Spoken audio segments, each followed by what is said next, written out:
Good morning. So it's April the 1st today, and yesterday, President Putin in Russia made a decree that concretes in his earlier declaration that unfriendly countries would have to purchase oil and gas from Russia in rubles. They wouldn't be able to purchase them in dollars or euros anymore. So people were saying, well, is this just a bluff? Is he going to back down on this? Is Europe going to back down? Nobody really knew. But yesterday he made the decree and said, well, what's going to happen is that countries that want to purchase gas and oil from Russia are going to have to open an account with a bank in Moscow, a ruble denominated account, and put money into that, and then purchase the gas and oil from that ruble account with a bank in Moscow, such as Sberbank or Gazprom Bank. They'll no longer be able to purchase it from accounts in Frankfurt or London or New York, denominated in other currencies. And I totally don't blame him, because what it's like is this. Imagine you want to sell your car for £10,000. And someone comes to you and says, yeah, I'll buy your car. But that person is someone you don't like and doesn't like you. And they've been antagonizing you for the last 8 years. And they say, yeah, here's £10,000 for your car. I'm going to put it in an account with your name on it, but it's an account that you can't use.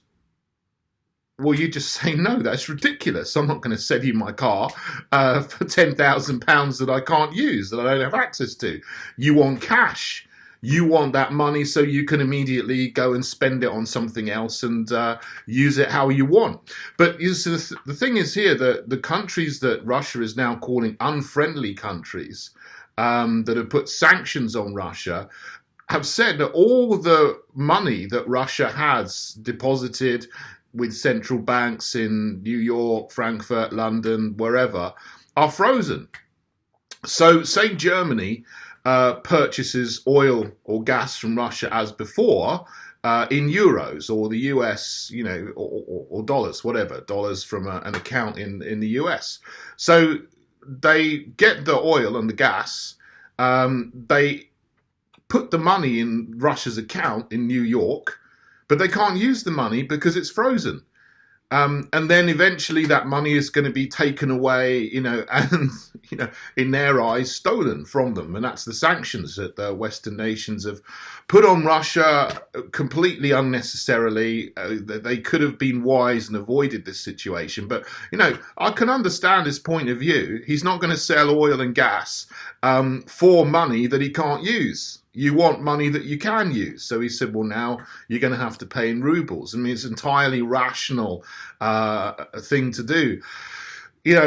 Western nations could have easily avoided this situation, one, by, not supporting this puppet actor, comedian Zelensky, who's funded by Russian Jewish Cypriot oligarch Kolomoisky, who also funds Hunter Biden and the Azov battalion. We should not have been doing that.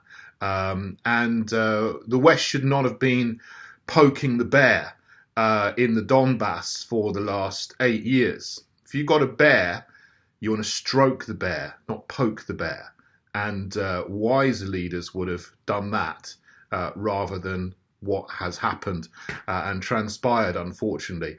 I hope that we will soon get some wiser leaders in the West who will de-escalate things and normalize things and start to make the world better rather than worse.